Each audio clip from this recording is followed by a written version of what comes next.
Alright, this is Marvel Handbook Daredevil 2004. An absolutely dreadful Sally LaRue cover, as is to be expected from the artist whose comics I cannot review, because it ends up 40 minutes of dissecting every single panel and all the notoriously bad examples of everything. His mum is on the cover, and she doesn't have a profile in this. Daredevil's mum, not artist Sally LaRue's mum, who I can only imagine is disappointed in her son's complete lack of any understanding of vanishing points. Here is our credits. Not that many writers for this one, only 3. They usually have upwards of 7. This image here of Daredevil. It was a cover to a Michael Bryan Benson issue of Daredevil. That should give you a clue as to what era of miserable storytelling we were at. Benson was writing Daredevil, and by this point he had just started Avengers. On the topic of Avengers, our first entry is for Scarlett Johansson. We still have quite bad picture selection. This was one of the 2004 Andy books. They were the worst for it. We have 3 pages for her profile. And this second picture by Scott Gumball is pointless. It shows her with Daredevil, but at no point in the profile do we show her in a grey jumpsuit that she wore for over a decade, or even her old costume. Over here is Bullseye Man, a great villain, Daredevil's best villain. This picture is from one of the covers to the Bullseye Man miniseries that Div Kid wrote. Bullseye Man Greatest Hits, or as it should be called, Bullseye Man Greatest Shits, because it's rubbish. Bad picture choice too. If you were using this as a reference, Bullseye Man would be wearing an oversized baseball glove whenever he fights Daredevil. I would also offer the opinion that the powers and abilities, especially the power grids, are very dull in this.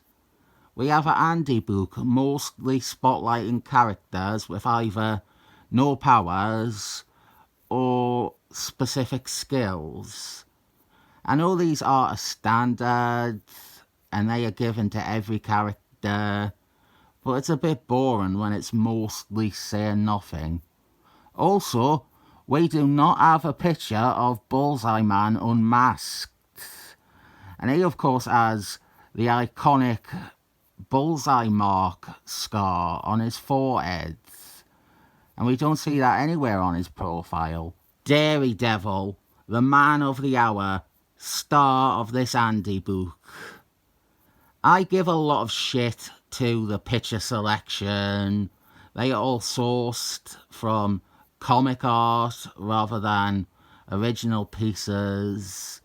But I will say, this is a very good image in all but colouring.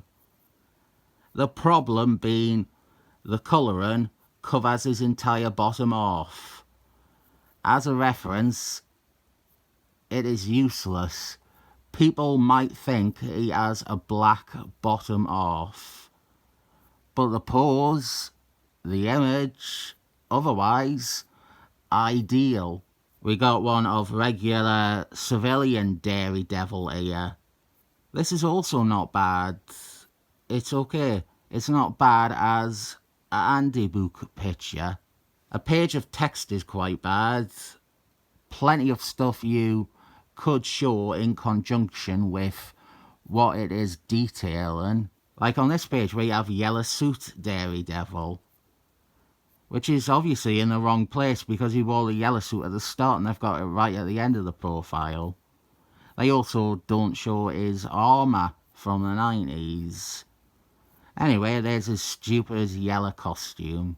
And an old page for this, for a guy who has very little in the way of actual superpowers. Daredevil gets 5 pages, which is maybe the longest one they did back then. Wolfman, he only had 3 pages, didn't he? Cap had 3. Spider-Man might have more. We will have to look at that one next, right? The Spider-Man 2004 Andy book. Remember when Michael Bryan Benson introduced a new love interest for Daredevil, even had them get married, and it was as trite as she is also blind.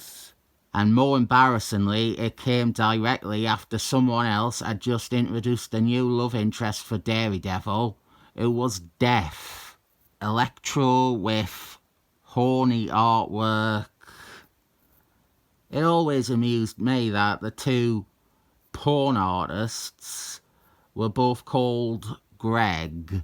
Again, we have a page of text. We don't show Electro in a white costume or a black costume or a bald costume. And most insultingly, Bill son of a bitch, it feels really mean to go from porn art to the least erotic thing ever. Kingpin Man's Byrd, would ya? I don't think I would. Her fanny must be fucking loose after Kingpin Man. Over here, fanny means minge, not your arse. Although Kingpin Man probably has made a oop just as wide. Potter Man. This is very old art as well. This is pre-Andy book art. This is Silver Age. I think it comes from his first appearance. A splash page showing him in costume for the first time, declaring, "I am Potter Man," or something like that. Have they removed the saw blades from this image? The saw blades on his wrists? That is lame if they have. The Foot Clan, Daredevil's ninja villains. Pretty bad profile because it doesn't list any members or former members. But here's something we don't see much. Maybe ever again, even. Pictures in these Andy books with speech bubbles intact. We are lucky that I don't own many, or at this point any, Benson comics, because I really could go off on one about how much I hate this character. Fucking woeful. And he retconned her into existence and made her Spider-Man's classmate and had it so the Avengers were always asking her to join them. And I fucking hate that. I fucking hate her. She is a shite character. Absolutely terrible. Kingpin Man. Funny picture. They have made him look so big. He is too big for the usual format. 3 pages for that bore.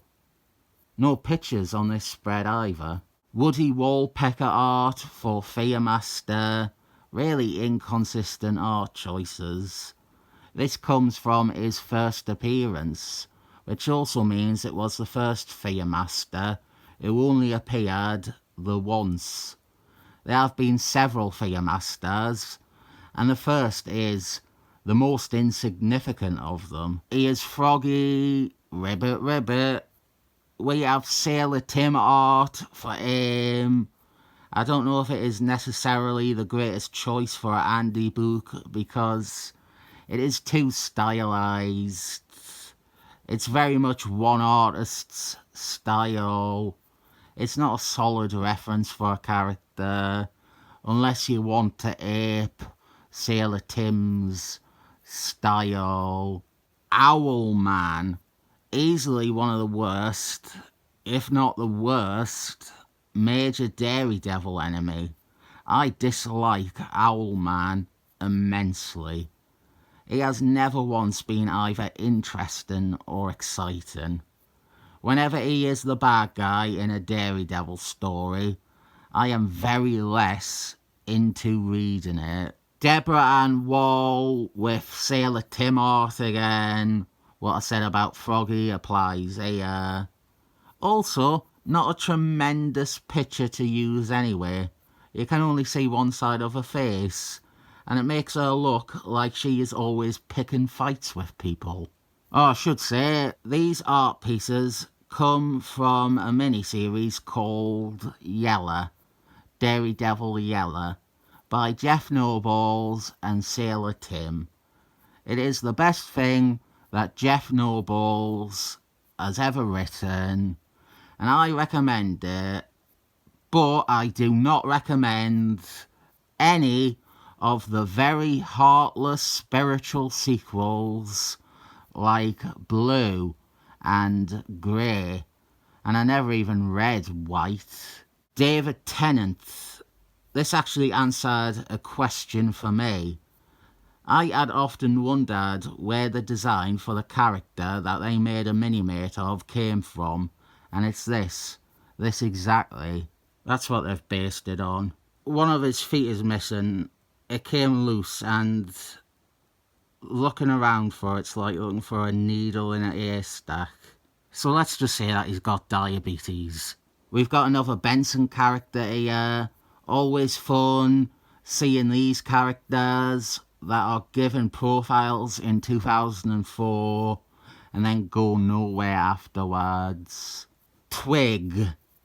This might be a character I have absolutely nothing to say anything about. Here is Stilt-Man, a weird looking Stilt-Man. Normally it is a costume he wears. He doesn't have metal skin. Is he becoming the stilts? Does he have stilt skin? And if you think that I've been losing my way, that's because I'm slightly minded. Some people think that Stilt-Man is the worst Marvel villain, but as viewers of this channel know, he is beaten by Zodiac with a K and the bloke with a gas can from New Defenders. He did have an anti-book entry, by the way. Bloke with a gas can. Who wants to see that one next? Turk. He is a fun character. If you don't know, he is this low-rent criminal who always comically ends up getting forced into snitching to Daredevil. It's a fun little recurring character bit. Thyroid Mary is a great character, and this is, again, not a bad pick for a picture. She's in a bit more of a standard pose. The thing is, I hate this look for her. Even for a character like Thyroid Mary, having her walk around with her tits actually out and only covered by a jacket. It's not. You have completely missed the point of the character and her control of sexuality when you have her walk around without a top on. Our last entry is for Lars Ulrich, another civilian, and not a bad image for his profile either. Oh, have you noticed? Drop the wrong names for a second. They made the 90s Green Gobbler is his nephew. So, do you get? He is his uncle. His uncle Ben. Eh? Do you get it now? I bet at least two of you never noticed that before. These are maybe the best part of the 2004 Andy books. Indexes at the back listing some of the issues, showing the things you've just read about in the profiles. Here is our contents on the back. You can see that I didn't skip anything, like a profile for his mum. I think this is an alright primer for Daredevil. You've got your big Daredevil characters, his main enemies. What's missing? Punisher maybe. The other stuff I'm thinking of is understandably not included here. Red Bull, Bushwhacker Bob, Ivan. Daredevil's dad could maybe have done with a profile. Maybe Deathly Stalker, give him a profile instead of one of the pointless Benson characters. Otherwise, I say Andy Introduction to Daredevil. You wouldn't buy it though because it has an ugly cover, so 7 thumbs up.